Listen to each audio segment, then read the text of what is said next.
Unit 6, Recording 1. 1.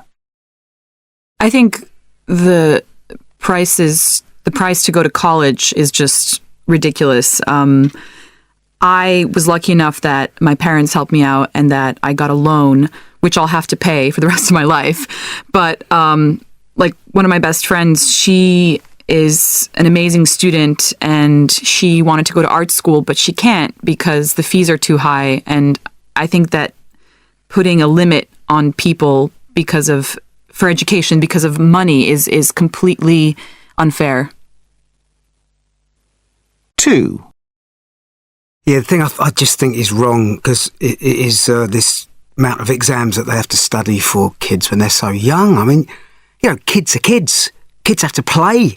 They go to school and they work at school, presumably, and they come out and at 3:30, 4, they're still expected to work. And it's all, you know, to get these exams, to get in some league table and competition. I just think it's bad for a child. I mean, even in my opinion, a kind of early teenager, 12, 13, they need their time to experiment and play and, you know, enjoy life a bit. 3. Yeah, I think my issue with schooling for young children in this country is the fact that they have to go to school when they're so young, when they're 4.5, which is really a baby, and I think there's something really wrong about that. I certainly noticed when my daughter went to school at the age of 4.5 that her behaviour changed quite radically, not for the best. And also, I think they need to be at home to develop their own sense of identity for as long as possible. 4. You don't have to be a genius to know that if you don't invest in the younger generation, then problems are going to come around later on when they get big. And class sizes is very important because if you have too many children in a class at the same time, the teacher has an impossible task of trying to contain them because there's simply too many of them. If you had smaller class sizes, the children would learn a lot more. Unit 6, Recording 2.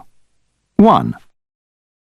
I actually went to theatre school from about the age of 10, and for people who don't know, you basically are at a school like anybody else, except for during the day you'll do your academic classes and then you'll switch to a vocational class. So you may do an English class and then do singing and then come back after lunch and do ballet and then finish off with French, for example. So that's how it works.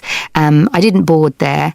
And I was there till I was 14. And I would say the best things about it is that you have an amazing time. If you love everything about, you know, theatre and acting and showbiz, then you have the time of your life, and I absolutely did. There's very little bullying because bullying usually happens when people don't see eye to eye, and we all had the same sort of goals. And other positives were that you become incredibly mature very quickly.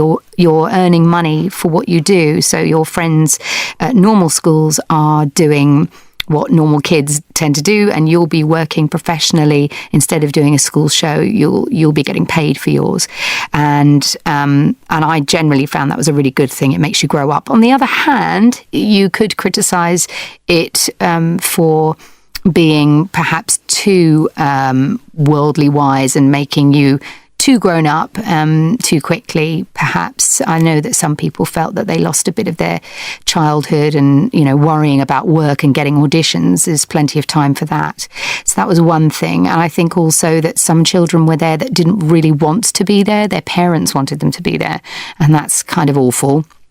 If that was the case.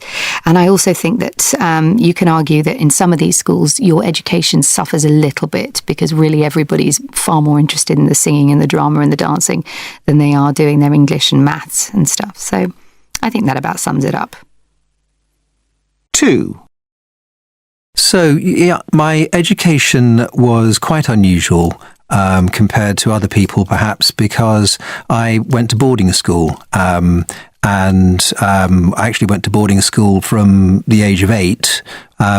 It was a very traditional school. So there were lots of rules and regulations and traditions, and we had sort of a very old-fashioned uniform.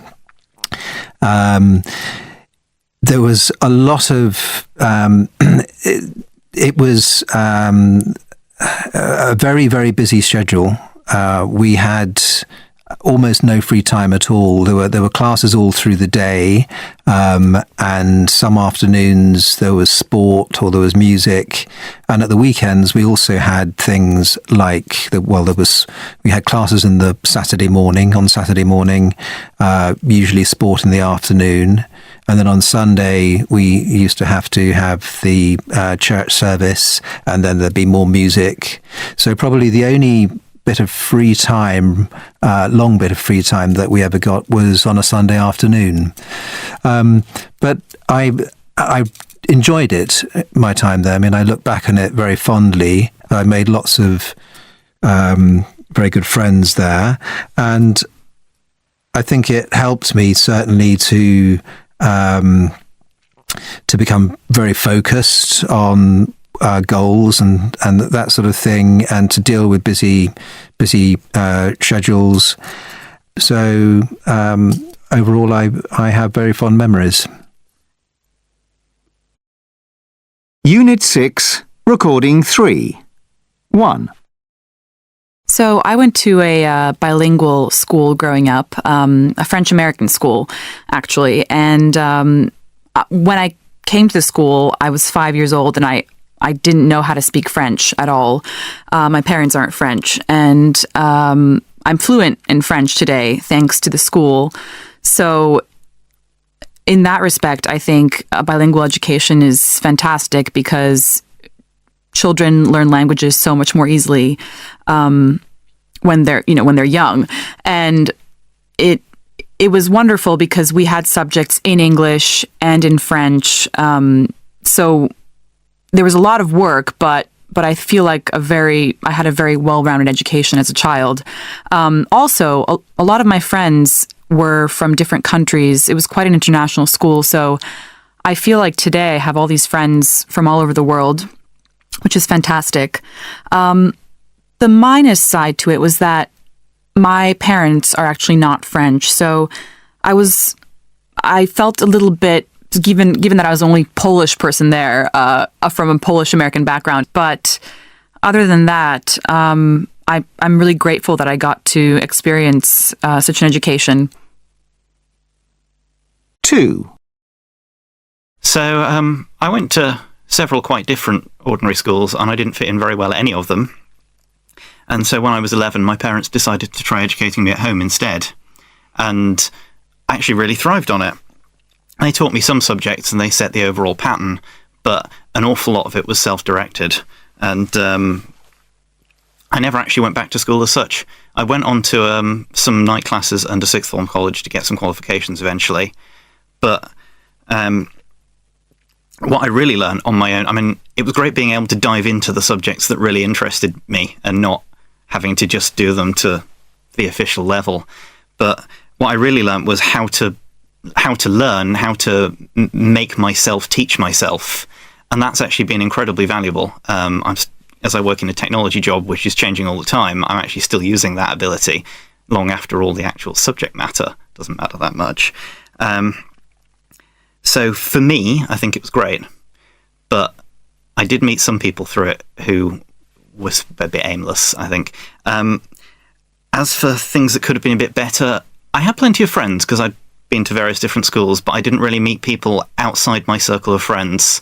So when I went to university, things were adjusting to a much bigger, more complicated social environment and starting to go out and things was actually really hard. Got into it, but it cost me a year of being a bit disoriented. But all in all, it was really good for me. But it is very different to what anyone else I've ever met's been through. Unit 6, Recording 4. 1. I need to talk to you. Don't rush off.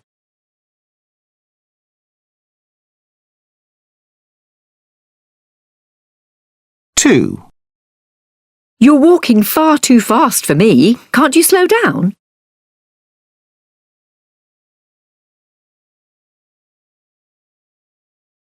3. I'm not waiting any longer. I'm sick of hanging around.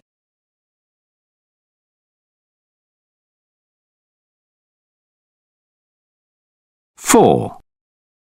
Can you put your hands up, please? Don't shout out.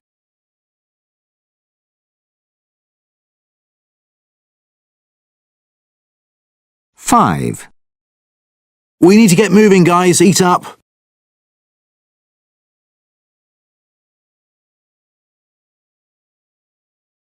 6. Those two seem to be getting on well. Look, they're chatting away.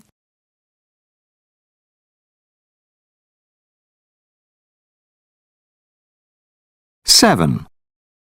Have you finished with that? Can you put it back?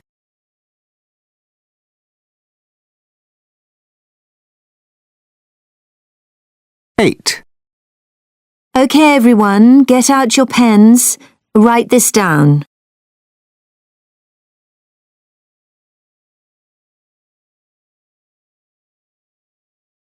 6, Recording 5. There are times in life when it comes in handy to know a little bit about what to do in an emergency. Say the guy in front of you collapses. What do? First of all, you need to check him over. If he isn't breathing, is unresponsive, or is breathing like this, it's time to do something. First priority, call an ambulance. The sooner you call, the sooner they can be there with the specialist equipment that could save his life. Then it's time to do some emergency resuscitation. Don't attempt mouth-to-mouth resuscitation unless you are properly trained. No need for kissing. Just go for hands only or CPR. To do this, you need to put the heel of your hand on the centre of his breastbone. Yep, right where a pendant necklace would hang. Then you need to clasp your hands together like this and press straight down to a depth of about 4 to 6 centimetres. Now work hard and fast, use your full body weight and aim to press down about twice a second. Don't worry that you might hurt him, a cracked rib is nothing much to worry about. And whatever you do, don't stop, keep going until the ambulance arrives. If you want to know more about coming in handy in an emergency, then visit our website at www.nationalheartcampaign.co.uk. Unit 7, Recording 1. 1. Well, this lady looks quite extravagant, in a fun way, I think, and in an unconventional way. There's also something quite provocative, actually, about the way she's looking. She's looking out at the camera. I think she should wear a little bit less makeup and a little bit less jewelry. But other than that, I think it's quite fun what she's wearing. 2. To be honest with you, I really love this kind of, modern architecture. I like some of the old stuff as well, but for me, if you look at that, it's just so sleek, isn't it? It's just arrived from outer space. I just love the design and the way there's a curve on one side and a minimal flat kind of wall on the other side. Just think it's just one. I think they'll be there, for future generations, and they can absolutely love these kind of buildings. 3. Yes, I'm looking at a picture of a very attractive woman wearing a really, really frumpy suit, which does nothing for her whatsoever. The colour doesn't suit her, sort of a sky blue. The jacket is a sort of boxy shape which has no shape, so you can't really see her figure.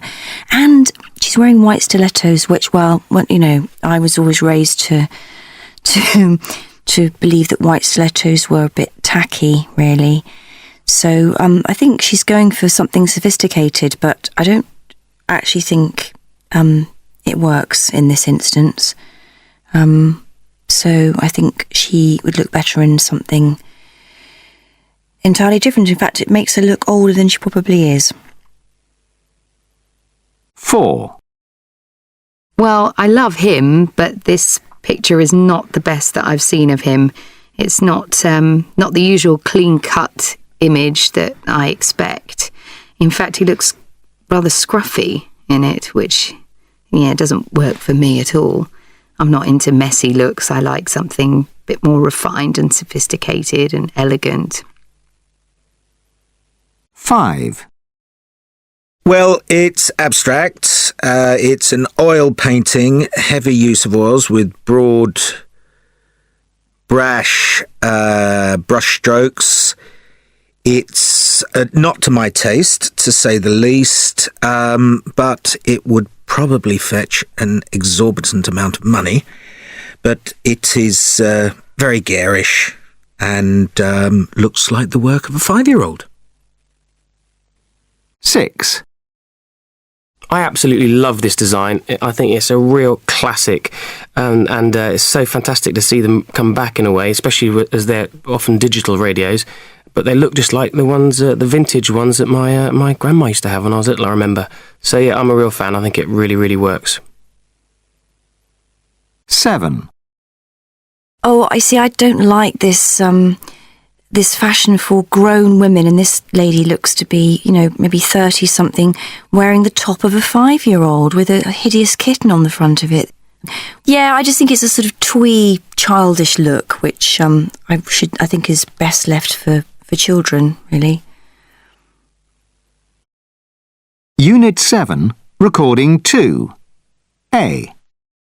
Some of the greatest excesses in the history of fashion, and I think most people would agree, took place in the European courts of the 18th century. First of all, there were the women's dresses. The panniers at the side of these dresses, which were kind of wire cages built underneath the skirt, meant that one of these court ladies would take up the space of maybe 3 men and would have had to walk sideways through most doors. The aristocrats who lived in these courts, who were, of course, only a tiny elite in society, they saw their clothes as a way of displaying their wealth.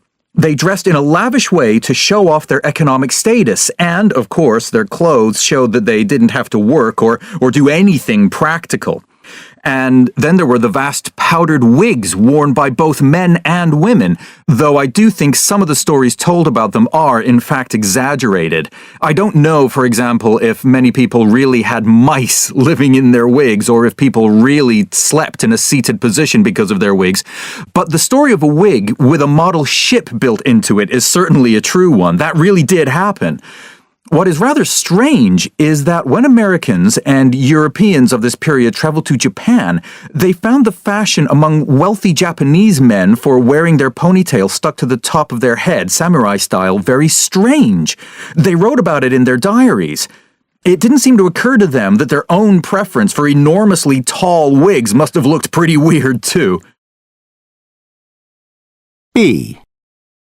There are a lot of contenders for this title, mostly affecting women, of course, since one recurrent feature of fashion throughout history is the way it has made women physically weaker, even disabled in extreme cases, we could say, in order perhaps to make men feel stronger and more powerful. In America and Europe, I think we would have to point to the corset worn by women for so many centuries. These frequently restricted breathing, broke ribs, and even caused miscarriages. They really could be very dangerous garments. There was also the rather strange fashion of about 100 years ago of wearing hobble skirts. These skirts mimicked the styles worn by Japanese geishas, and they were so tight round the ankles that women could only walk with the tiniest steps. They apparently wore belts round their ankles to keep their steps short enough. And of course, there are similar examples in many cultures. The neck rings worn by Padung tribeswomen from childhood intended to lengthen their necks, which can also deform their shoulders. And of course, the tradition of binding the feet of female children to keep them small and dainty, which survived in China until the beginning of the 20th century. And I guess many of the super high-heeled shoes that we see on catwalks today fall into this category. The history of fashion is full of incredibly uncomfortable, impractical garments in actual fact. C. I think I would point to 2 moments in modern history, really. Perhaps the most important one, for women in many countries at least, was at the end of the First World War. During the war, many women had been working in factories or driving carts and so forth, and they needed to wear more functional, less decorative clothes to reflect their new lifestyle. So the corsets were thrown away. Skirt lengths went up from the ankles to just below the knee, and long hair, which could get caught in factory machinery and so on, was cut short. Women's fashion essentially transformed from what it had been for centuries to what it is today. The other key moment, I think, was the 60s and the hippie movement. Up until that time, people had seen clothes as a reflection of their place in society. So a laborer would wear a different type of hat from a man who worked in an office, for example.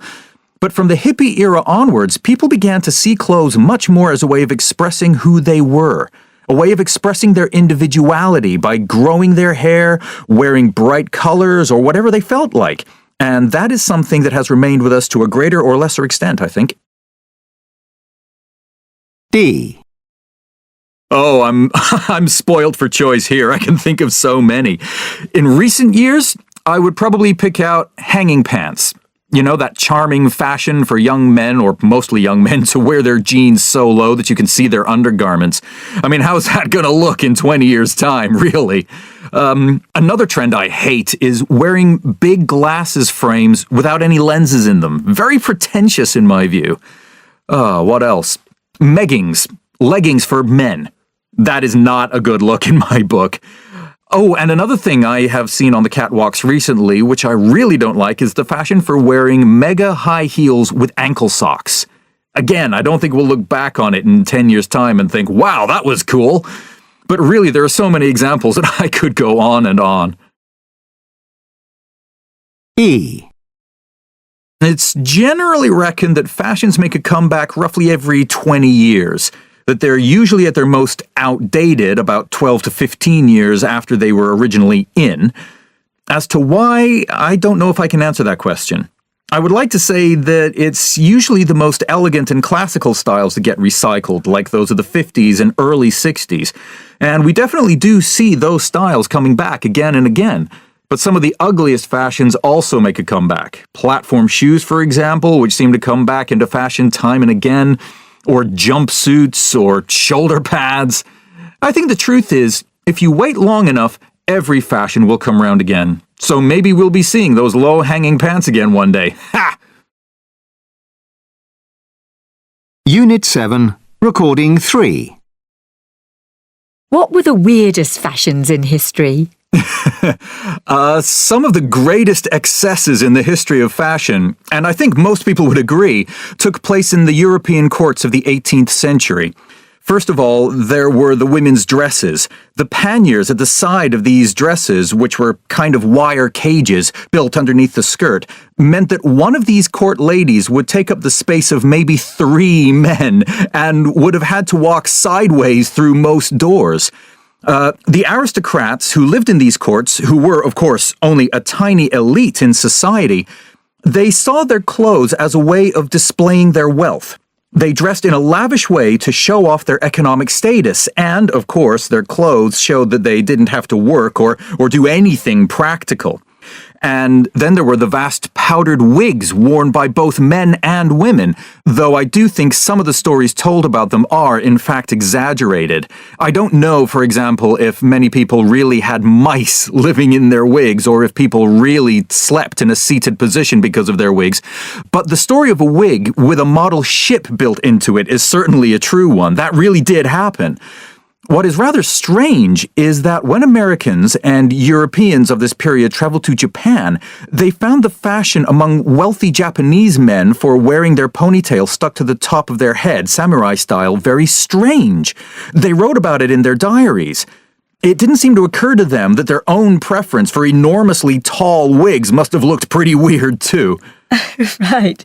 And which was the most uncomfortable or harmful fashion in history? There are a lot of contenders for this title, mostly affecting women, of course, since one recurrent feature of fashion throughout history is the way it has made women physically weaker, even disabled in extreme cases, we could say, in order perhaps to make men feel stronger and more powerful. In America and Europe, I think we would have to point to the corset worn by women for so many centuries. These frequently restricted breathing, broke ribs, and even caused miscarriages. They really could be very dangerous garments.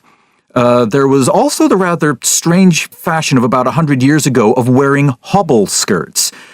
These skirts mimicked the styles worn by Japanese geishas, and they were so tight round the ankles that women could only walk with the tiniest steps.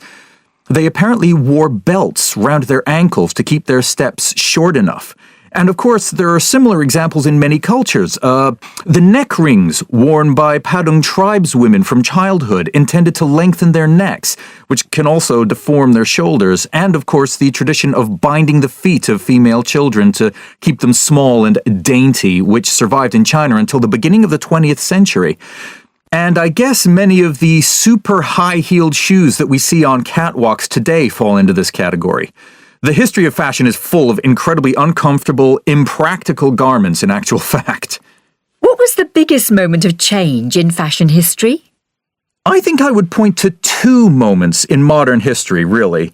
Perhaps the most important one, for women in many countries at least, was at the end of the First World War.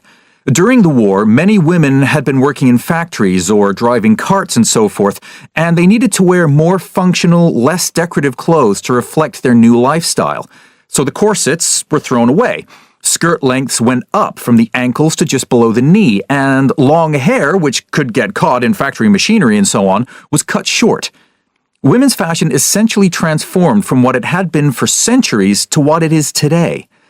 The other key moment, I think, was the 60s and the hippie movement. Up until that time, people had seen clothes as a reflection of their place in society. So a laborer would wear a different type of hat from a man who worked in an office, for example. But from the hippie era onwards, people began to see clothes much more as a way of expressing who they were, a way of expressing their individuality by growing their hair, wearing bright colors, or whatever they felt like. And that is something that has remained with us to a greater or lesser extent, I think. In your opinion, what are the worst fashions of recent times? Oh, I'm spoiled for choice here. I can think of so many. In recent years, I would probably pick out hanging pants. You know, that charming fashion for young men, or mostly young men, to wear their jeans so low that you can see their undergarments. I mean, how's that going to look in 20 years' time, really? Another trend I hate is wearing big glasses frames without any lenses in them. Very pretentious in my view. What else? Leggings for men. That is not a good look in my book. Oh, and another thing I have seen on the catwalks recently, which I really don't like, is the fashion for wearing mega high heels with ankle socks. Again, I don't think we'll look back on it in 10 years' time and think, wow, that was cool. But really, there are so many examples that I could go on and on. How long does it take on average for a fashion to be recycled? And why do some fashions keep coming back? It's generally reckoned that fashions make a comeback roughly every 20 years. That they're usually at their most outdated about 12 to 15 years after they were originally in. As to why, I don't know if I can answer that question. I would like to say that it's usually the most elegant and classical styles that get recycled, like those of the 50s and early 60s. And we definitely do see those styles coming back again and again. But some of the ugliest fashions also make a comeback. Platform shoes, for example, which seem to come back into fashion time and again. Or jumpsuits, or shoulder pads. I think the truth is, if you wait long enough, every fashion will come round again. So maybe we'll be seeing those low-hanging pants again one day. Ha! Unit 7, Recording 4. 1. Am I pleased that we left? 2. I felt really sorry for Charlie when I saw him yesterday.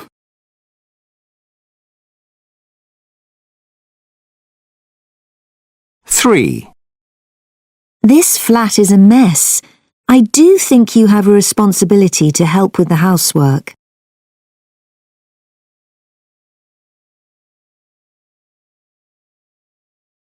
4. I'm absolutely exhausted. I really need to get some sleep.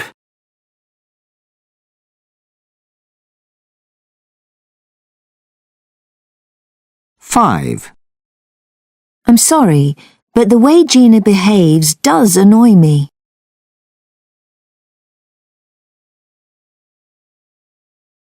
6. I know you think I don't like your cooking, but I do like it.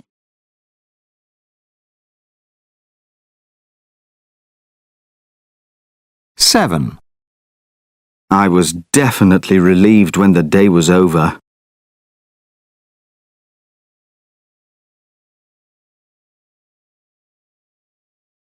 Unit 7, Recording 5.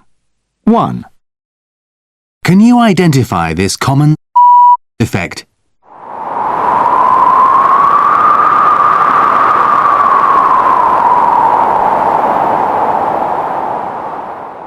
That's right, it's wind.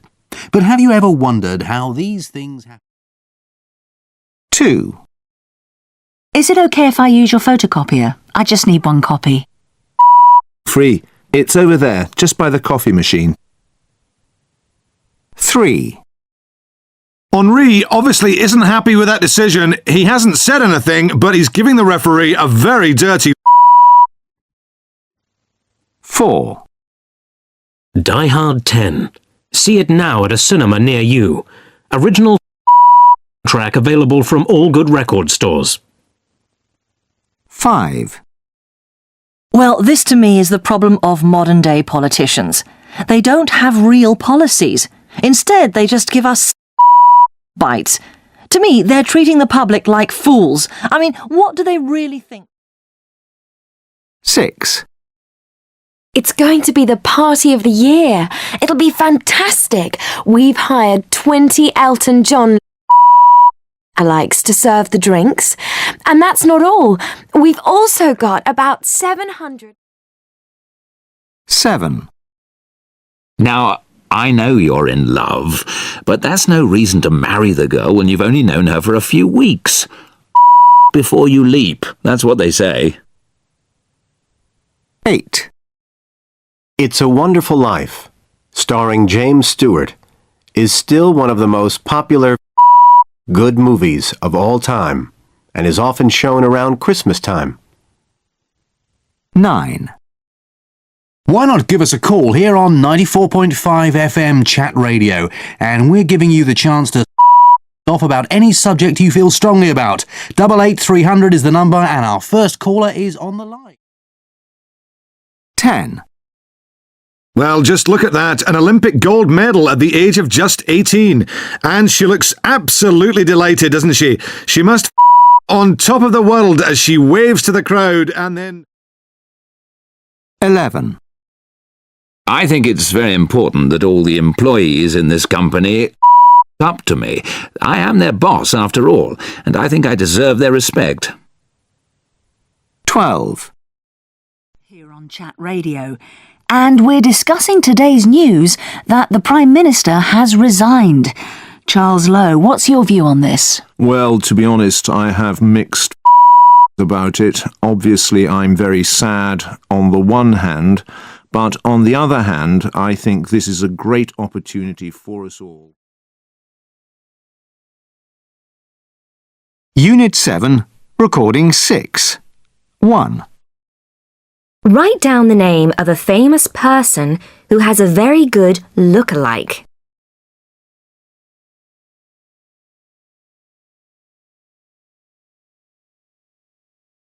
2. Write yes if you think most politicians in your country speak in sound bites, and no if you think that is unfair.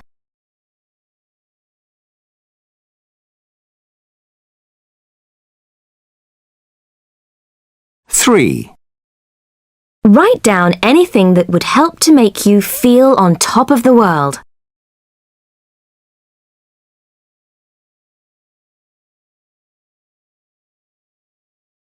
4. Write down the name of someone you really look up to.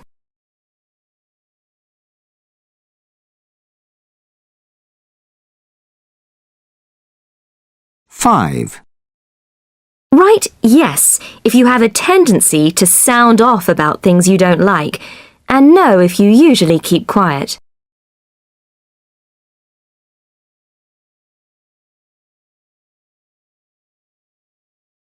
6. Write down the name of a film's soundtrack you really like.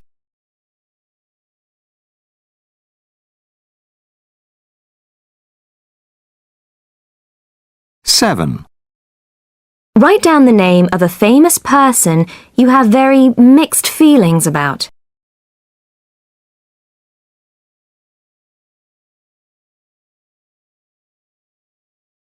8.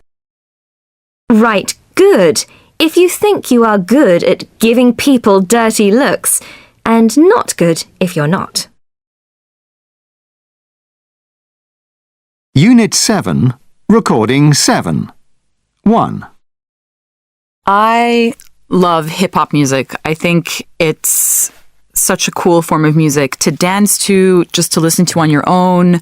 The beat alone is enough, but if you listen to the lyrics, sometimes they can be so poetic, and people criticize it for having swear words, but so many rappers and rap groups don't even use swear words, and I think they're verbal geniuses and also just really enjoyable to listen to.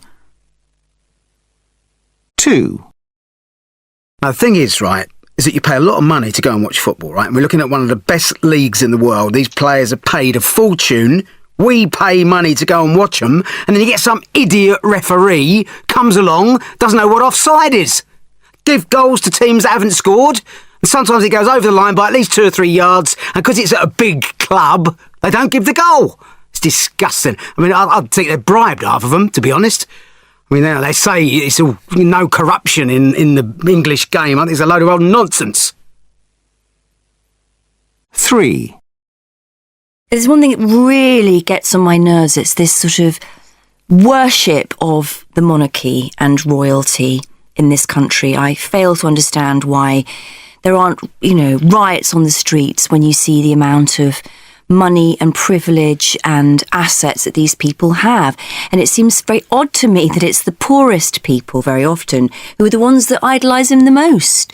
There's something fundamentally immoral about people living with this amount of wealth and privilege when there are people who can't afford to heat their homes, who can't afford a home even.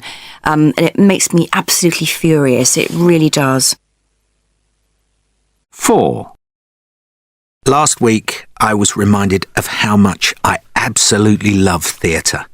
When it is good, there is nothing like it. And fortunately, last week, I saw 2 productions that just took my breath away. They were absolutely spectacular. It's a type of magic because it's in that room, in that auditorium for only those people who are there. That's what separates it from film and television. It's like its own well-kept secret. And it's just magic. 5. There's something I can't stand that everyone else seems to love these days, and it's social media. I don't know what it is. I feel a bit left behind, and I feel a bit grumpy, and it's not a very nice feeling, but I cannot be doing with people telling me that they've just had this fantastic egg for breakfast, or they've been shopping and they've just found this nice t-shirt and they want to share that with all their friends on Facebook. I think there's a way of using these things so that you can keep in touch with friends, but don't tell me about some rubbish that's just happened to you just because you've got nothing else to do. Honestly. Unit 7, Recording 8. 1. Welcome to my review channel. My name's Greg, and don't forget to click on the thumbs up icon if you like my video reviews. Today, I'm going to be reviewing the new E-Series 9000 from Fabtran. I've had it for about a week now, and I just want to tell you a few things about it and give you my opinion. Now, amazingly enough, you don't need to use a remote to operate this. You just need to wave your hand and use gestures to change the channel, the volume, and that kind of thing. It's a great feature, but to be perfectly honest, I don't use it. I mean, imagine if someone walked into the room while I was waving at my TV. They'd think I was crazy. So I just used the normal remote, and I'm glad to say that they include one of those with the package. And here it is. Just looks like a normal remote, really. Lots of buttons that you'll never use. Anyway, let's talk about the quality of the image and the sound. Those are the really important things, right? I'm going to turn it on, and all being well, it's going to work. There. Now, to tell the truth, the sound quality is not the best in the world, but it's not the worst either, and actually, I think that given the price, it's fine. The image quality, however, is fantastic. The colours are vibrant, and quite frankly, it's got one of the best pictures I've ever seen, certainly at this price point. If you look on the back, you can see the connections. There are 4 HDMI connections, 2 USB connections, 2 ports for DVD. 2. Hi guys, my name's Monica and I just wanted to show you my new red circles that I bought online. They arrived today in the post and thank goodness I kept the receipt because they are going straight back for a refund. I really don't like them. There are a couple of reasons. Firstly, much to my surprise, the pockets are tiny. I mean, they're so shallow that I can't even fit my fingers in them, let alone my keys and my phone, so that's really disappointing. And I wouldn't want to put my hands in the pockets anyway because they'd get covered in blue dye. Yes, the worst thing about these is that the colour in the denim comes off really easily. They call it raw denim. Apparently it's quite trendy, but I really don't like it. And it's a good job I didn't sit down on my white sofa because it would now be a blue sofa. As you can see, they've got buttons rather than a zip at the front, which I'm not very keen on. And to make matters worse, one of the buttons fell off while I was trying them on for the first time. Funnily enough, my friend bought exactly the same pair of jeans, and one of her buttons fell off too. To my utter astonishment, however, she likes her jeans and doesn't seem to care that the dye comes off. Well, she's not going to sit on my sofa, that's all I can say. Unit 8, Recording 1. 1. My sister really drives me mad because she won't just have, a normal conversation about something if we disagree. She'll just go off into a corner and sulk like a 4-year-old, and it will last for ages. She can go on like this. She can not talk to me. She won't pick up the phone. It drives me mad. I'd rather just, come out with it, say what the problem is and move on. You can't have a normal argument and get over it like most people. She doesn't get over it. It goes on and on and on. Sometimes for months she'll be quiet and not say anything. 2. I share a dorm room with my friend Laura, and she's really a lot of fun, and she's really funny, and we always have a good laugh about stuff happening at school.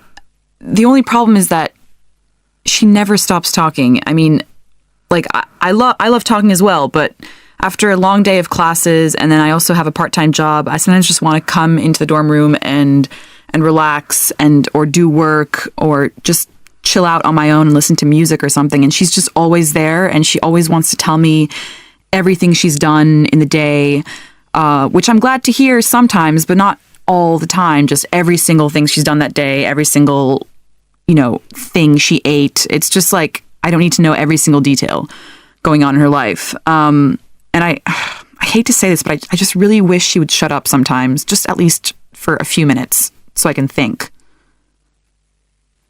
3. The worst thing about Tony, my ex-flatmate, was his moods. He just would swing from one extreme to the other. So for one day he'd be full of jokes and laughs and conversations, and I'd think, oh, that's fantastic living with Tony. And then literally the next day I'd come home and he'd be monosyllabic or not even speak to me, and he'd have a face like thunder.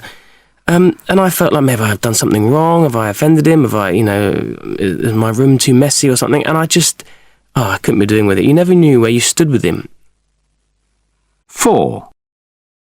I think what really annoys me about my boyfriend is that he's incredibly opinionated and takes the moral high ground on most things. He has been described by people as a bit of a know-it-all. He's got better latterly at sort of pretending to listen and take on board other people's opinions, but you just know that deep down that he believes that he is the word of authority, and I find that intensely annoying, actually. 5. One massive problem with my ex-husband was that he was tidy, but I mean to the point of fanatically tidy. He would pick up anything. If it'd been lying on the floor for 2 seconds, there'd be a big oh and a tut, and then it would be folded with military precision and then put in the correct place instantly. So I just couldn't leave anything, not even for 5 minutes. If I was going into the shower, left a towel on the floor, everything was then just sighing and groaning about it and then putting it away, but putting it away within 2 seconds, and it has to go back in the right place. It cannot go in the wrong place. It must go in this place, which is specifically for the white towels. Drove me crazy. Unit 8, Recording 2. Peter, did you used to be in the army? Yes, in my time you had to do national service when you were 18 years and it was compulsory, so you had no choice. So how did you find it? Well, I remember at the time I was really looking forward to it. It was an opportunity to go abroad and live in other countries, and it was quite a shock when I got in. What were you looking forward to? I can't imagine anything worse than being in the army. Well, it was, I don't know, it was exciting. It was that boy thing and shooting a rifle and going abroad. Yes, I remember I was really looking forward to it. The first thing they put in my hand was an iron, and they showed us how to iron a shirt, which wasn't what I wanted to join the army for, because I'd never ironed a shirt in my life.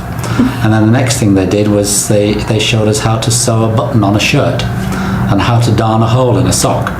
I think it was about 6 weeks before I was even allowed to get my hands on a rifle at all. Yeah. What about you, Liz? When did you leave home? I went to boarding school when I was 11. I'd had a wonderfully free life growing up in the country in Australia, and suddenly at the age of 11 my parents decided that they wanted me to go to a school in the city. What about you? Well, I started doing some au pairing when I was 18. I'd done French A-level, so my French was relatively good, but still speaking in conversation and living in the French language for a month was very daunting. Was it different to how you imagined it was going to be? I can't remember now what I imagined, but I mean, we had some fantastic times. The weather was gorgeous every single day, and we'd go down to the beach every day. The kids were a good age, so they could go off and play, but it wasn't all kind of playing on the beach. Sailing. Yeah, the parents really wanted them to learn English whilst I was there, so one of my roles was to teach them English. Which for an 8-year-old and a 10-year-old in their summer holiday was not what they wanted to do at all. So we had quite a lot of battles trying to get them to sit down at that dining room table and do their work.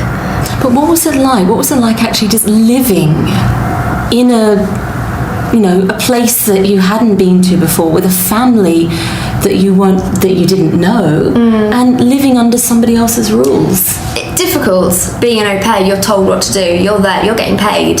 You're living in their house and you have to abide by their rules.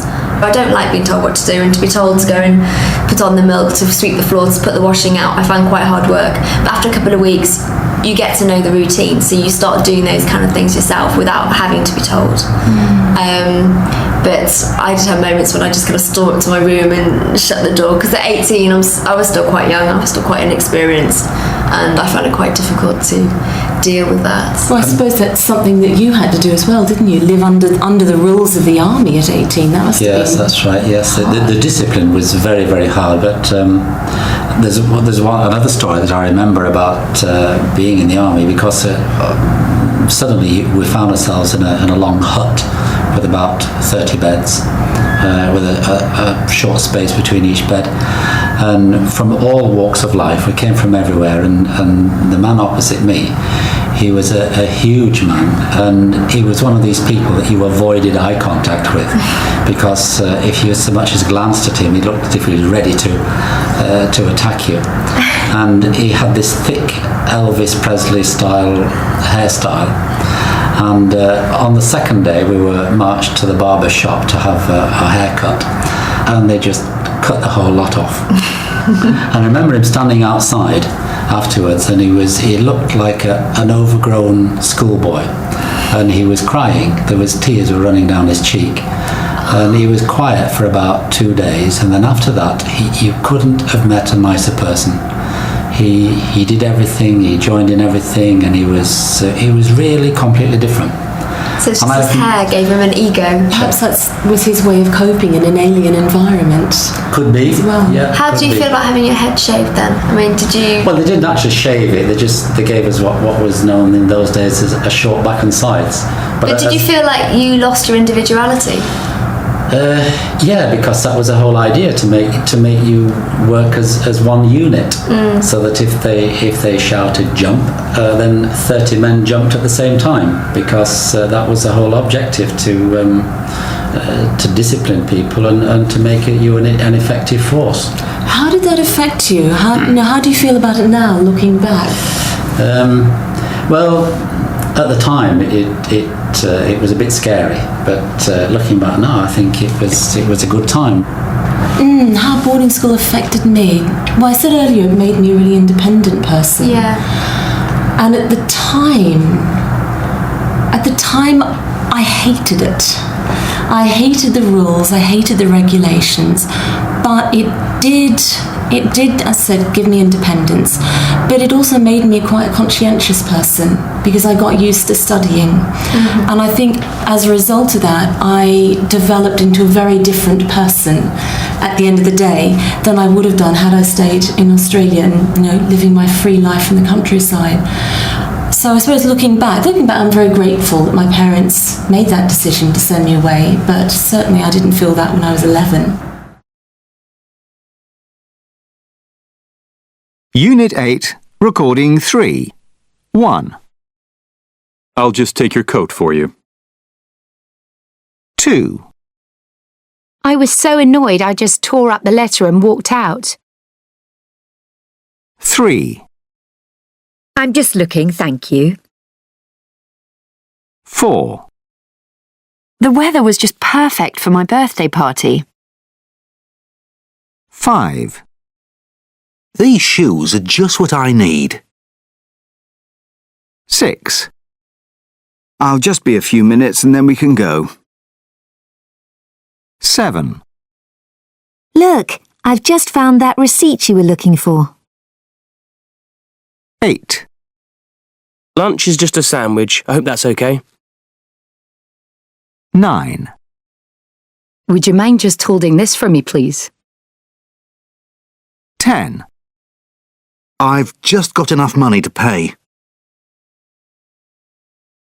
Unit 8, Recording 4. 1.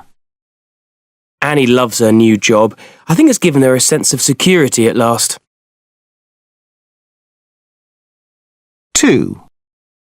He's got this big fear of rejection. I think that's why he won't apply for promotion. 3. You know Hannah. She's always had a love of adventure. 4. Don't take any notice of me. You know I've got a tendency to worry about the slightest thing. 5. I get so fed up of Al. Why does he feel a constant need to show off? 6. I think my mother always felt an enormous desire to please other people. 7. For someone so talented, Ben's got an amazing lack of ambition. 8. One thing you can say about Martin, he's got a great sense of fun. 9. Sorry if I keep asking you the same thing again and again. I've just got this need for reassurance. 10. You can't keep secrets from Alex. She's got this strange ability to read your mind. 11. Oh, I'm so glad I've done all that filing. It's given me a weird sense of achievement. 12. It's no good talking to Andy. He's got a complete inability to see other people's point of view. Unit 8, Recording 5. 1. A sense of security.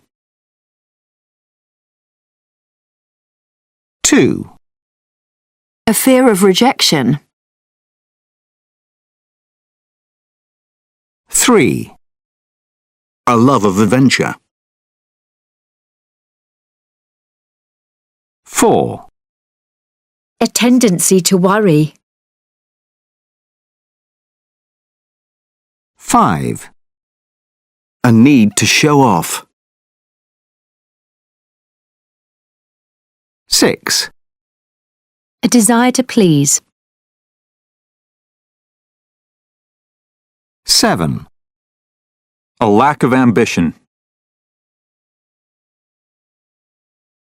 8, A sense of fun. 9, A need for reassurance. 10, An ability to read your mind. 11, A sense of achievement. 12, An inability to see other people's point of view. Unit 9, Recording 1. And no doubt we'll be hearing more about that in the future. Now, while most of us are increasingly feeling like we're drowning in a sea of data, there are some people who can't get enough of it, particularly as it applies to their own lives. Our reporter, Benton MacDonald, went to meet some of the people who are living by numbers. How much time do I spend on Facebook? Does coffee really help me to concentrate? Where did I go and what did I do on Sunday 5 weeks ago? Most of us rely on gut instinct or vague memories to answer questions like these, but there is a growing band of people who are not content to guess. They want cold, hard data, and they wouldn't dream of making a decision without it. And modern technology is making it easier and easier for them to collect and analyse huge quantities of data, particularly with the help of that small personal computer called a mobile phone. Sometimes called the quantified self movement, sometimes called self-tracking, this trend is rapidly changing what we know and how we live, and it's coming to all of us very soon, according to self-tracking addict Kevin Breyer. Measuring stuff isn't new, you know? We're used to measuring our height, our weight, our temperature when we're sick and stuff like that. But the self-tracking movement is taking it all to a whole new level. And it's not just about health and fitness. That's old school stuff now, you know? Serious self-trackers are tracking more and more complex stuff like their sleep patterns, how much time they spend daydreaming, how their mood changes over time, what affects their brainwave patterns, you know, that sort of thing. And more people are doing it, you know? It's becoming mainstream. So what do you track and how do you track it? Well, for example, I have a special fork that tracks how many bites I've taken. How many bites? Yeah, like 80 is supposed to be the optimum amount to feel full, so my fork tells me if I've had more than 80 bites in a day. And it tells me how long it takes me to eat my meal, and it sends all that information straight to my computer so that I can see on a graph if I'm eating too fast or too much. Wow. What else? Well, I wear a tiny camera everywhere I go, which takes a photo every 30 seconds and then stores the photos in the cloud. So anytime I want to, I can look up a date, say 15th July last year, and actually see what I was doing, where I went, what I ate, who I talked to, that sort of thing. And then I can cross-reference it to my mood database and see how I felt. And over time, I get a picture of what makes me happy and what makes my life better, and I can put that knowledge into action. Knowledge is power, you know, and knowledge comes from information. And Kevin is a relative lightweight compared to some others in the quantified self movement. Lucy Granger, for example, keeps a popular blog where she shares data on over 50 different aspects of her life that she tracks, including caffeine intake, sleep patterns, and time spent on social media.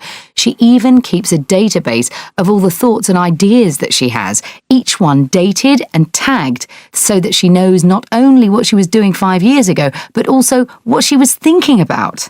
But the real question is, perhaps, with all this data and analysis, when do you have time to actually live? Unit 9, Recording 2.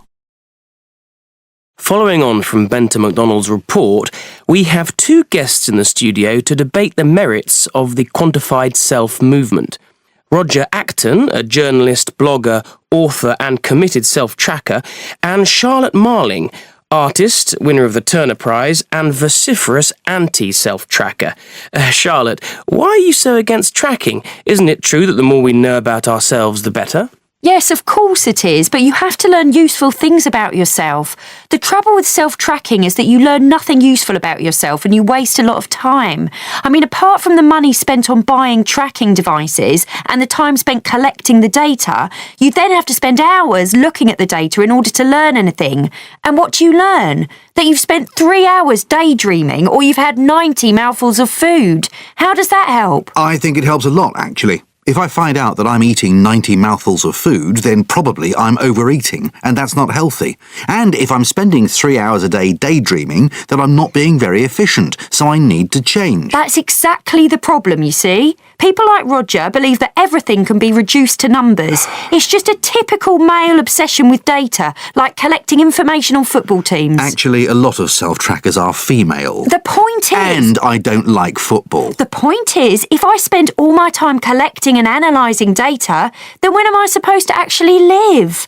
You can't measure the important things, like how sunshine makes you feel or how important your friends are. Self-tracking doesn't stop you living. It helps you to live better. I'll give you an example. Through self-tracking, I discovered that I'm mentally at my best in the afternoon between 2 and 5. So I make sure that I do all my boring paperwork in the morning and keep the afternoon clear for important work.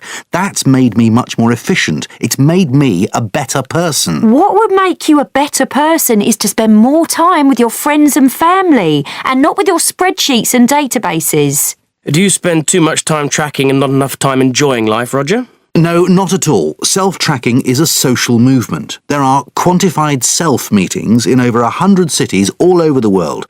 People come together to talk, to share experiences. They come together to compare spreadsheets, you mean? No, Charlotte, you're wrong. The trouble with you is that you're afraid of what you might learn. I am not. You're afraid that you may learn how unhappy or unhealthy or inefficient you are. You're afraid of the truth. Why not try self-tracking, Charlotte? Why not give it a go? Because it's a waste of time and money. That's all we've got time for, I'm afraid. And I don't need numbers to tell me how I feel. Thank you. I'm sure we'll be coming back to this debate in the future, but in the meantime, it's time for a look at the local weather. Unit 9, Recording 3. 1. Can I get past, please? Oh, I'm sorry, are my bags in the way? I'll put them up in the locker. 2. Oh dear, I think we're lost. What do you think we should do? Why don't you stop and ask the way? 3. What do you think we should buy Sophie for her birthday? How about a doll? No way! She's 14 years old. She's way too old for dolls. 4. Were the staff nice at the hotel? Oh yes, they really went out of their way to make us feel at home. 5. Okay, we'll drive to the restaurant. Do you know the way? I'm not sure I remember it. You'd better lead the way and we'll follow behind. 6. When will the new cinema complex open? They expect the work to be underway by the beginning of next month. 7. How many children does Geraldine have now? 3. And there's another one on the way. 8. Is this how I put the ink cartridge in? No, you've got it the wrong way round. Here, let me do it. Unit 9, Recording 4. 1.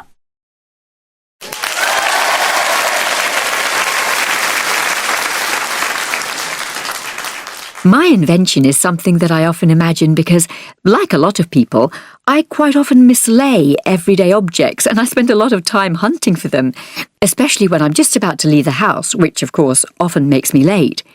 It could be my keys or my wallet or my bag or my shoes or my phone. Except there's one difference with my phone because I can call it and find it, because it rings. So my invention would be a small device about the size of a button, say, which you could attach to those everyday objects that you often lose and which would be linked to your phone so that you could call them too if you lost them. You could call your keys or call your shoes and they would ring and you'd be able to find them in seconds instead of spending hours searching for them. 2.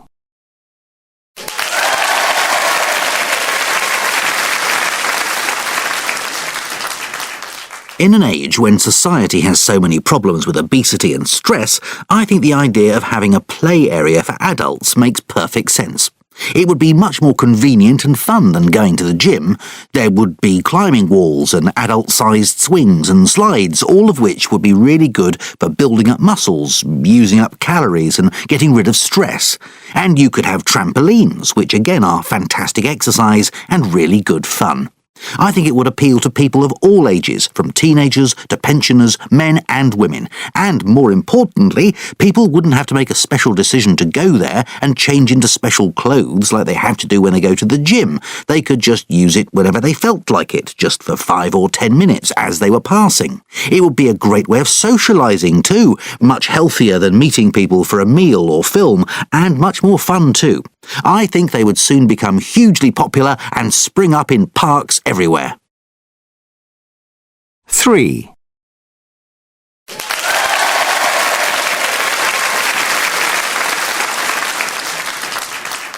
This is a really simple idea, but I think it would make public transport much more user-friendly and offer a greatly improved service. Time and time again it happens that you see your bus and start running for it, but just as you get there, the doors close and it pulls away. But I'm sure that most drivers would wait for you if they knew you were only a few seconds away. How many times have you wished you could just communicate with the driver and let him know how close you are? So basically, the idea would be that for a certain fee, you could buy a special bus pass and there would be a chip built in that would connect with the bus and maybe beep or make a light flash or whatever and let the bus driver know that you were running along the road and only a few seconds away so that he could wait for you. You would never have the frustration of missing your bus in the morning and being late for work or college ever again.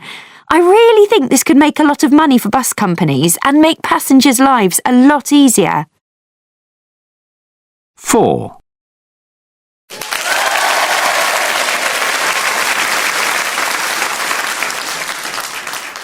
My invention is very simple and very practical, but I think there could be a real market for it. It would be an app that made use of the camera on your phone to photograph and take the exact measurement of things.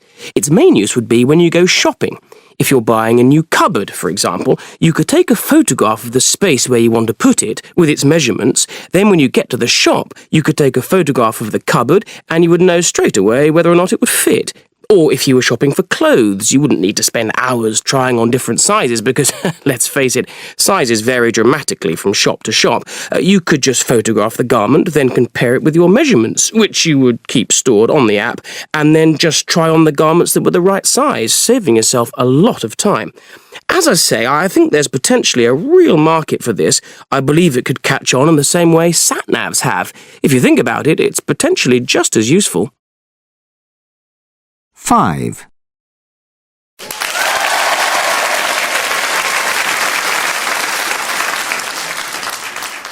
Whenever polls are done to find out what everyday behaviour people find most annoying, tailgating on motorways, people driving too close to the back of your car in the fast lane, is one of the most common issues. It's nearly always done by people who are breaking the speed limit, and it's very dangerous. Accidents are much more likely to be fatal if the two vehicles are close together, and it's also very distracting and stressful for the person being tailgated. But the problem is that there's no way of communicating with the tailgater to tell him, and it usually is a him, to back off. You can't flash your lights at him or anything like that. So my invention would be very simple.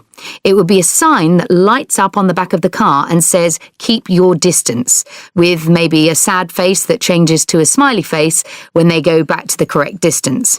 It would make motorways much safer places and really reduce the stress for most people who just want to drive in a safe way and stick to the speed limit.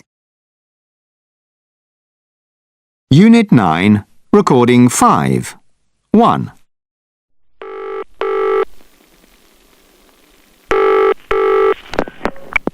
Hello, software support. Have you got a service code? Yes, it's CLX8D9Y. Okay, is that Ms. Rains? That's right. How can I help you? Well, I'm having some problems with the laptop I bought from your company. What kind of problems are you having? I've only had it a couple of days, but it won't connect to the internet. Can you describe the problem to me? Yeah, well, some of the time it's okay, but most of the time the computer just can't find my wireless router. But when it does and I type in the password, it throws up an error message. And is your router plugged in and turned on all the time? Yes, it is. We've got 2 other computers in the house and they're both connected the whole time, no problem. Are you having any other problems with the computer? Well, it's running very slowly and occasionally the screen freezes and I have to reboot. When does it freeze? For example, if I try to cut and paste something. Okay. Have you run the system scan? No, I haven't. How do I do that? I'll talk you through it, but first I need to check, have you backed up all your files to an external hard disk? Yes, I have. Okay. Is your computer on now and are you next to it? Yes. Then let's start by closing down any programs that are open. Okay, I'll do that now. 2. Hi, can I help you? Yes, I'm having some problems with my new phone and I wondered if you could help me. Have you got your receipt? I didn't print out a hard copy, but I've got the confirmation email here. If you scroll down to the bottom, you can see it. Okay, that's fine. If you tell me what the problem is, then I'll see what I can do. Well, the phone can't seem to find a signal. It can't find a mobile signal. That's right, so I can't make or receive calls. It's pretty useless as a phone, really. Have you done anything to the phone? You know, dropped it or installed any illegal software or anything? No, I haven't. When I first got the phone, I had to update the operating system and then it asked me to set up an account and create a new password, which I did, but now it just doesn't work, basically. Does the phone crash sometimes? It's crashed a couple of times. Have you reset the phone? How do you do that? You turn it off and remove the battery. That usually solves the problem. I haven't tried that. Shall I give it a go now? Sure, do that and see if it helps. We'll give it a few minutes and then if it... 3.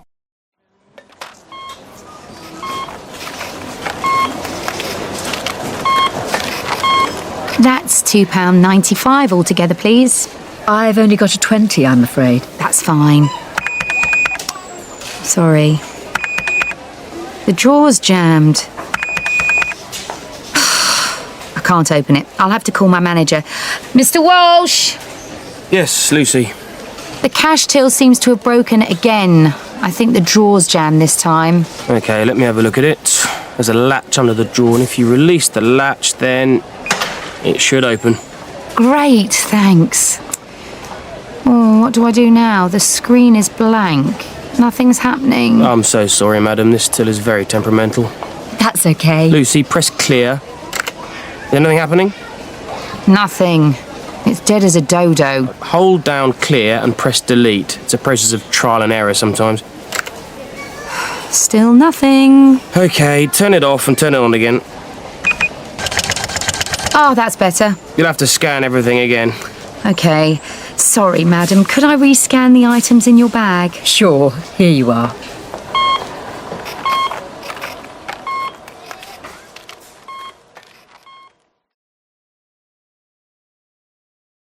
Unit 10, Recording 1.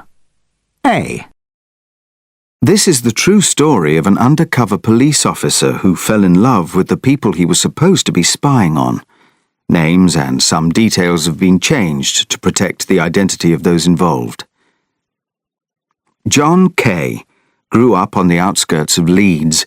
The son of a well-respected transport police officer, he followed his father's example and joined the police force at the age of 21. "You'll never be rich," his father told him, "but you'll be proud of what you've done." John quickly impressed his superior officers, and he began working as an undercover officer, helping to arrest drug dealers. He got married and had 2 children, but his taste for adventure meant that he was an unconventional father. He also loved going to punk rock concerts and was an expert climber, which meant that he was frequently away on climbing trips all over Europe. Because he was good at his job, John was asked to join a new police unit, part of whose role was to spy on environmental groups. He was given training and a new identity. He grew his hair long, got his ears pierced, and had several tattoos done.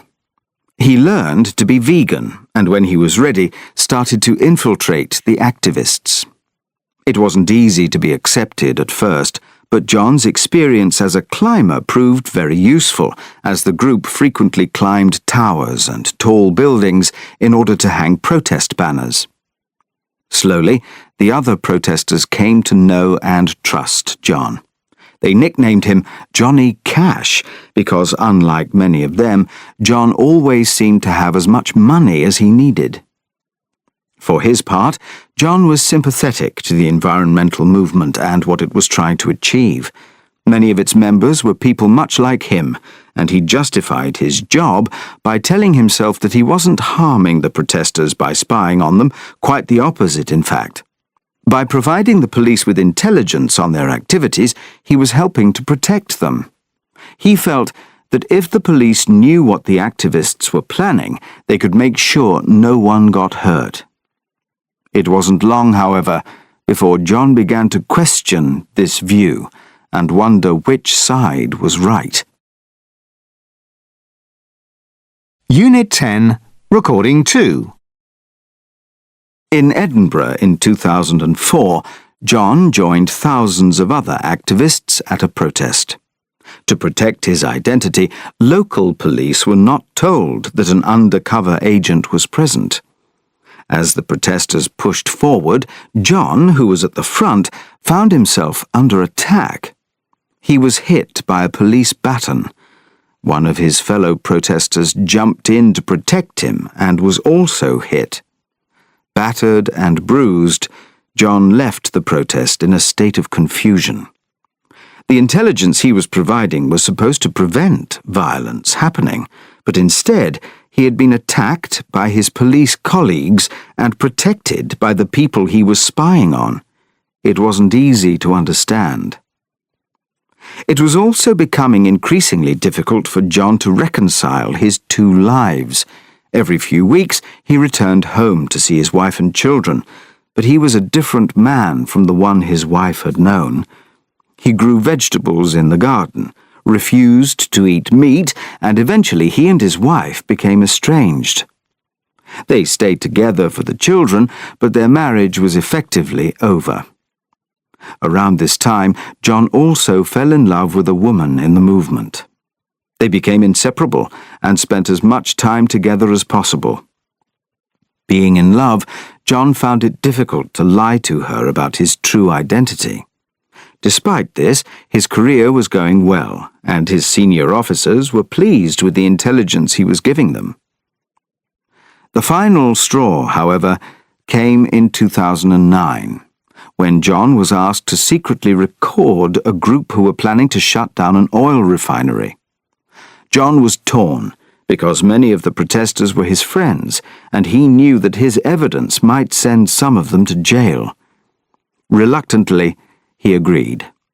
On the day that the activists planned to shut down the refinery, the police burst into the hall where the group was staying and arrested everyone, over 100 people. They eventually charged just 19 of them, and, to his amazement, John was one of them. When he asked his senior officers why he was being charged, they said that it was out of their hands. John began to suspect he was being set up. He knew that he couldn't go to court and be charged because his identity was false, and he didn't really exist. He would be found out. He also knew that if the police dropped the charges against him, his friends in the movement would become suspicious. For the first time, John had no idea what he should do. Unit 10, Recording 3. 1 week before John was due to go to court, all charges against him were dropped. He had hoped that the charges against the other 18 would also be dropped, but this didn't happen, and John was now under suspicion from both sides. The police worried that he was too deeply involved with the activists, and the activists worried that he was linked with the police. Everything quickly fell apart for John. He was told by his superior officers that his mission was ending and that he had to get out as soon as he could. When he asked what his next job would be, he was told that there was no work for him in the police force. Having spent many years undercover, he had no relevant skills for the modern workplace, and he was no longer trusted by his fellow officers. John resigned. His father's words that he would be proud of what he had done seemed to ring hollow in his ears. Eventually he decided that he had no option but to return to his life as an eco-activist. However, his girlfriend found his passport in his real name, and the truth about his identity quickly came out. She was heartbroken, and his friends in the protest movement turned against him. With all his bridges burned and with no one to help him, he fled to Canada and contemplated ending it all. One day, however, an old friend from the protest movement got in touch and offered him a chance for redemption. He asked John if he would return to the UK and help defend 6 of those who had been arrested trying to close down the oil refinery. John said yes, and as a result of his help, charges against the 6 were dropped, and the convictions of 15 other activists were overturned. The fallout from the case made headlines around the world. The government ordered an independent inquiry into the spying operation, and John's ex-girlfriend sued the police for the distress they had caused her in allowing and encouraging one of their officers to form a relationship with her. Soon after, John himself decided to sue the police for failing to protect him from falling in love with the people he was sent to spy on. Unit 10, Recording 4. Have you finished with the paper? Hang on, I'm just reading an article about lie detectors. Oh, yes, that one. I started reading it this morning, but I didn't finish it. Is it interesting? Yes. Apparently you can tell someone's lying because they can't help blushing. Do they realise they are? No, I don't think so. Tell me, do you ever blush when you talk to me? No, of course I don't. That's because I never lie to you. Is that true? Of course it is. We never lie to each other, right? So why are you blushing now then? Unit 10, Recording 5. A. Right, so I'm going to start with skills and abilities that I have. And you may not know this about me, but I am a qualified nail technician. So I can put on false nails and I can also do manicures and pedicures and all of that. That's my first one. My second one is that I am an accomplished baker. I've won prizes for my cakes. I do cupcakes. I do all sorts of baking. That's my second one. And my third one is that I'm an extremely fast touch typer. And I learnt at school and I kept it up for secretarial work. And my next skill and ability that I have is I can make jewellery. I make a lot of my own jewellery and I can string beads onto necklaces and so on. And I also learnt accountancy and bookkeeping and passed an exam in that. And how many have I done? 1, 2, 3, 4, 5. And my final skill and ability that I have is I can train dogs. And I've trained quite a few, not just my own, but my friends. So there you go. That's all my skills. Which ones are lies? Oh my goodness. You can have some questions. Right, so with the bookkeeping, what exam did you say you took for that? I sat a GCSE in accounts. I see, okay. Okay, right, question 2. These dogs, what were you actually training them to do? I can teach them to sit, walk, heel, and they can fetch, and they can lie down. And if they're like retrievers, they're very, very good at stuff like that. So I'm very good at retrievers. That's your speciality. Specifically. Right. Can I just ask you, if you were going to sit and do my nails, what would be the first thing that you would do? Right, well, it would depend if you wanted false nails or you wanted just a manicure. Oh, no, I'd quite like some. Can you do acrylic? Yeah, no, I can't. I can do fiberglass. Oh, fiberglass. Yeah, so right. we'd start by buffing the nails. Right. That would be the first thing I'd do. Yeah. And then you use a resin, which is like a glue. So you say you're an accomplished baker? Yep.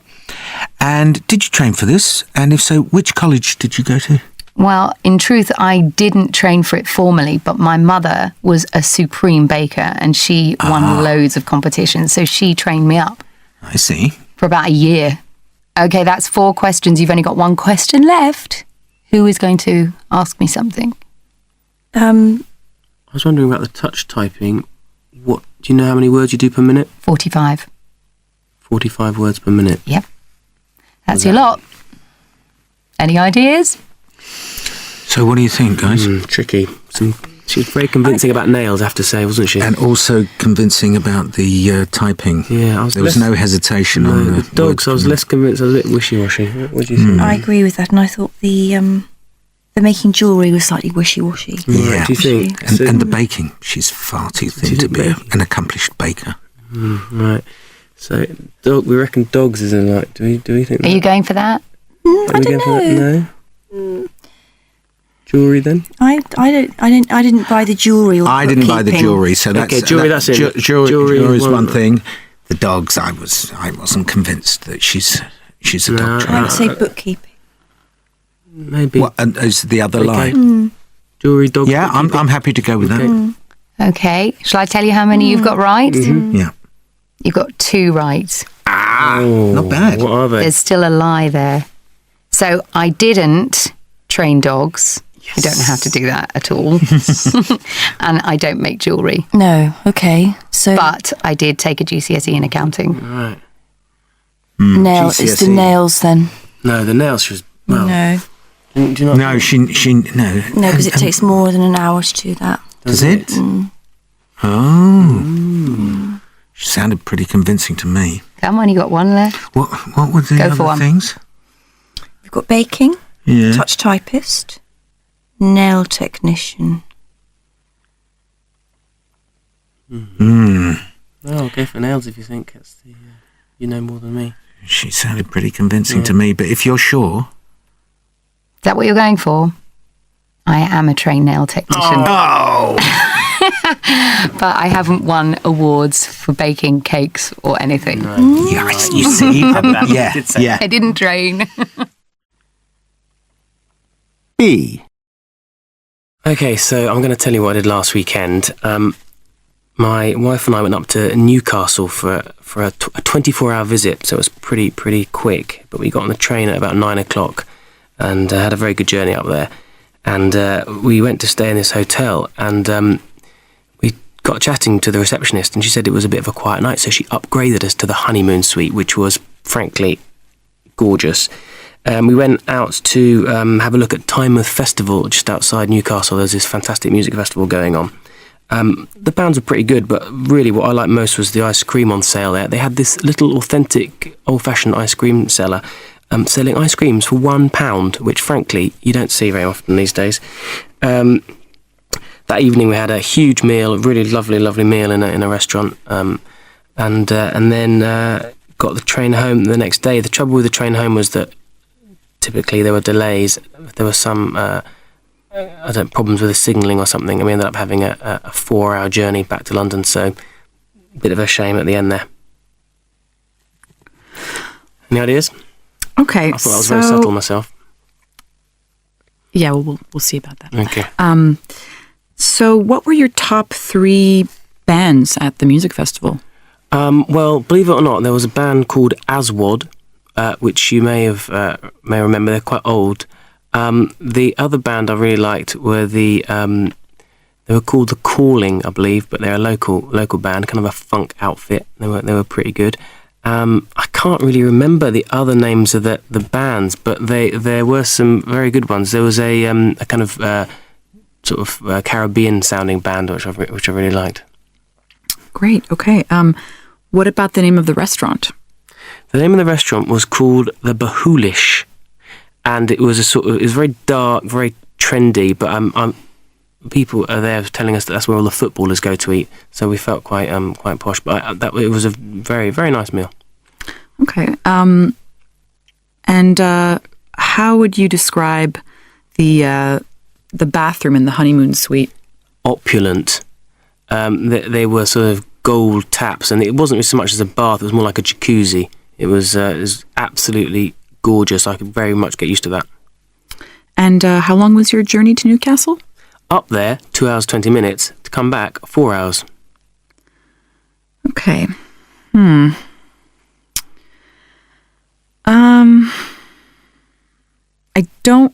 I don't believe you went to this music festival.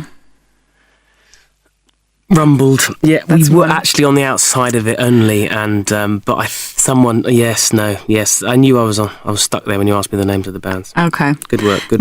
And then I don't believe you were upgraded to that honeymoon suite. Again, rumbled. I can't believe it. Got you again. And you mentioned that ice cream. I just, it didn't sound convincing when you were talking about it. That's a clean sweep. You got me. It's a fair cop. I'm a terrible liar. I'm can't- obviously a very honest person. What can I say? I thought it was really subtle, but I'm really happy that I won. And wow, that's Gutted. yeah. Copyright Pearson Education Limited, 2014.